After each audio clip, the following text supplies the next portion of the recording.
Hello everyone, this is Griffin Station back here with another Jump Force video, but today's video isn't going to be talking about the actual game itself. We are going to be comparing the first openings, animations, and songs for each series in Jump Force.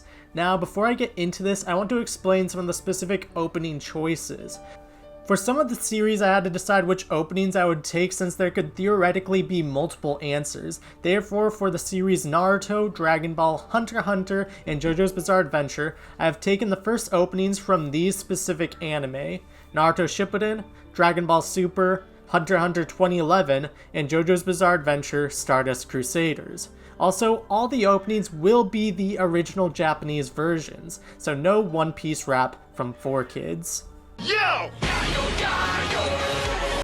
With that all out of the way, let's start with my number 17th pick, Yu-Gi-Oh! Yu-Gi-Oh's opening is lowest on my list, and there are a couple reasons as to why. The standard of introducing the series before the opening is a little grating, especially if you accompany that with a previous episode recap. The art style animation is either still frames or has little movement, the song Voice by Cloud is not just that memorable or exciting, and putters out at the end, making it seem like the song wasn't made to fit a traditional anime opening time length. Traversing towards our number 16th spot, we have Dragon Quest: The Great Adventure of Dai. This opening is one of the oldest out of those listed here, if not the oldest, and is clearly evident by the audio and animation quality. Factoring in the limited amount of technology at the time the series was made in, it doesn't forgive the lack of excitement an opening for a series like The Great Adventure of Dai should receive. The song Yusha yo Isoge is meant to rally up the viewers and get them excited to join Dai on his quest, but instead leaves the viewer very whelmed. City Hunter's Ai yo Kianaide finds itself in the 15th spot. This opening mostly features Ryo Saiba's overwhelming, shall we say, love for a woman. While the animation is very colorful and the music brings an extreme soothiness that one doesn't generally find in anime openings nowadays, I feel the opening tries to play on Ryo's marketable characteristics rather than the reasons why it would run in a magazine such as Weekly Shonen Jump in the first place. This disparity between the actual content of the show and the characterization of the characters in the opening itself makes me feel as though that this opening doesn't quite fit the tone of the series, despite what the characterization of Ryo being super accurate in this opening brings to the table. The 14th spot and up all were very difficult for me to sort and should be stressed, as this was not an easy ranking decision. With that said, we take an opening from a more recent anime, Dragon Ball Super. The song Super Dynamic enhances the visuals immensely, but the same cannot be said for the other way around. With such a great song, it is unfortunate that the visuals are generally so plain, as if the animes were asked to make a Dragon Ball opening with no general art direction. Nothing wrong with being by the numbers, but when compared to the other openings above it on this list, it doesn't quite have the synergy I was looking for. The 13th spot goes to a series that has been blown up across the world in the last couple of years, The Day from My Hero Academia. The opening does a great job at showcasing Midoriya's journey from childhood and his predicted journey throughout the series. However, both the animation and song choices are just above average, nothing exuding greatness, especially for how big the series is. This opening artistically is also pretty by the numbers, with breakout moments where it really delves into Midoriya's character. These moments get held back when we are forced to sit and watch a still frame of Midoriya and Bakugo for 5 seconds, change into another still frame of the two characters a couple of years older, which stays on screen for another 7 seconds. Taking the 12th spot in the series that has had more than 12 openings and ran well over 12 years, we have One Piece's We Are. The theme of the One Piece series before the time skip, we are treated to the wonderful song We Are almost every episode of the series. As great as the visuals were for the time the opening was created, one major flaw with it is the timing. These openings can potentially be viewed as a miniature music video for the artist, and as such would expect the visuals to time correctly with the beat of the music. Not here. For some reason, when there are flashes to character portraits, the timing of the audio and video is just completely off, as if the animators didn't know where the beats would be laid at which millisecond, and basically gave their best shot in the dark.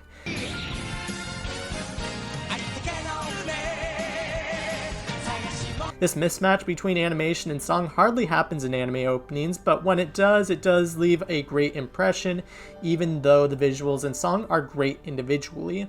Number 11 swings in with Freckles from Rurouni Kenshin. One thing this opening does superbly is showcase not only Kenshin's motivations and character, but also presents the other major characters and gives a brief insight to their characters as well. The song is great and memorable, but unfortunately doesn't exactly fit the tone of the series. I love this opening, but objectively speaking, doesn't have the synergy the rest of the list above does.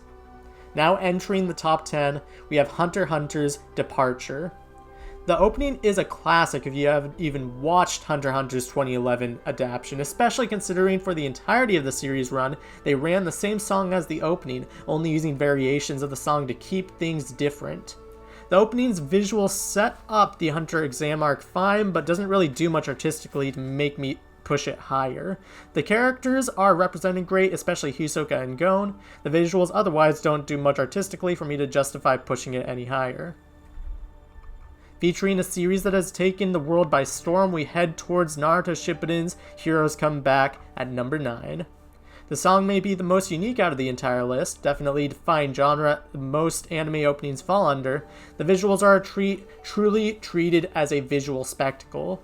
The use of the color, light, and depth really helps the opening stand out from the rest of the pack, and is only amplified by the very unique animation that it was clearly worked in tandem to make sure the visuals synced perfectly with the music. The only detriment is that the song is a bit too unique. It doesn't quite fit the Naruto aesthetic, as can be seen as the black sheep of all the Shippuden openings. This disparity between the opening and the actual anime is why it is placed at number 9. Halfway through now, we find ourselves with Black Clover's opening Haruka Mirai. The visuals are very dynamic, very artistically impressive, especially considering the quality of the anime's very own animation at the start was a little shaky. The song Haruka Mirai is very catchy and makes you excited to launch into the ongoing series, whereas most of the series nowadays tend to be seasonal. Ongoing series take commitment to watch, and Black Clover's opening definitely entices those who may catch it to continue watching, not only due to the amazing visuals and song, but the characters which are clearly set up and defined through the visuals. This one may be a bit controversial, but I am placing Boruto Naruto Next Generation's opening, Baton Road, at number 7.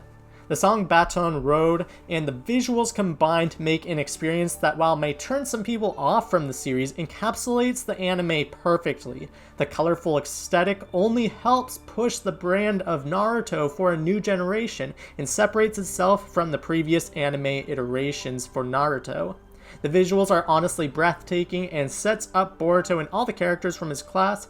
The opening also makes sure the viewer hasn't forgotten the previous anime, switching art style and aesthetic when showing Naruto's generation. This meticulous attention to detail leaves me no choice but to place this opening at number 7. Number 6 goes to an anime which went without an adaptation for the longest time, and that is JoJo's Bizarre Adventure Stardust Crusaders Stand Proud. Almost impossible not to sing along to, the song Stand Proud pumps you up to continue watching through the first 24 episodes of Stardust Crusaders, even if those episodes for the most part take on a villain of the week formula with little plot progression. The animation is definitely unique, but so is JoJo's as a series. Foregoing a traditional 2D animation style for the openings, the studio takes the 3D style and pushes it to its limit.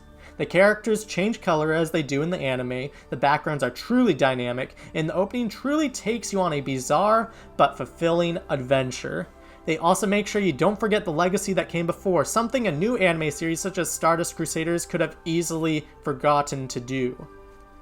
Going back in time, flying in at number 5 is another unforgettable song, Saint Seiya's Pegasus Fantasy. Pegasus Fantasy is an icon for the series, as evident in the new Netflix adaptation where they even have their own rendition of the iconic opening. The animation is definitely dated, but it is easily forgiven when directly timed with the song and the artistic creativity the animators took with the opening. Striking colors clash with the foreground and background to tell a story in as little animation and time as possible. The fact that this opening is still a classic and holds up to openings we receive today cements its spot in the top 5. Number 4 is also from an older series. Another iconic opening from the 80s is Fist of the North Star's I Wo Torimodose. This opening is often thought to be named Yuwa Shock, but that just goes to show how iconic the song's lyrics are, especially for non-Japanese speakers. Much like Saint Seiya's opening, the visuals aren't as dynamic as what we may receive in an opening today, but for the time the visuals are truly spectacular, using the combination of music and visuals to not only represent the series in its truest light possible, but energize the viewer to watch Ken traverse the vast wasteland in a classic tale is truly marvelous. Get ready to smile, because at number 3 we have Yu Yu Hakusho's Smile Bomb. Smile Bomb is a clear fan favorite opening, super soothing yet enthralling all at the same time.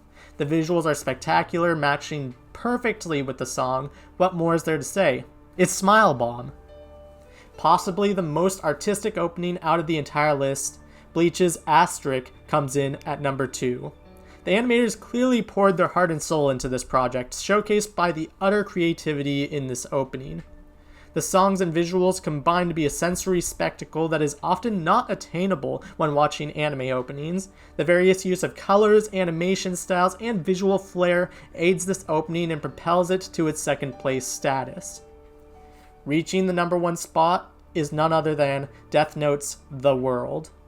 Death Note is such a unique series where the quality of the actual series influences the opening and vice versa. The story is simply put smart and takes the stereotype of shonen anime stories being for kids and shatters that idea. The visuals may be creatively and artistically impressive, may perfectly match up with the song itself beat for beat, but that is not what places this opening on a pedestal at number 1. The use of visual metaphors and symbolism, along with the subversion of expectations with Light making it out on top as God of the New World, makes this opening not only fall in line with the amazing writing from the series itself, but enhances the overall experience as the opening is intellectually charged. These are my rankings for 1 through 17 of the Jump Force anime openings. Let me know what you guys think in the comment section down below. If you have your own ranking, I'd love to see what you all have to say. These openings are all really good, and so it was really hard for me to rank them. But this is what my rank is currently. It could change in a matter of hours, days, weeks, months, etc. It is all subjective in the end, but I would love to hear what you all have to say. If you found this video enjoyable, please leave a like, it'd be greatly appreciated. If you want to see more content like this or other content covering anime games or fighting games, make sure to subscribe. And if you want to follow me on Twitch, where I play a bunch of other different games not related to anime or fighting games, make sure to follow over there. Thank you so much for watching this video, and I will catch you guys in the next one. Bye.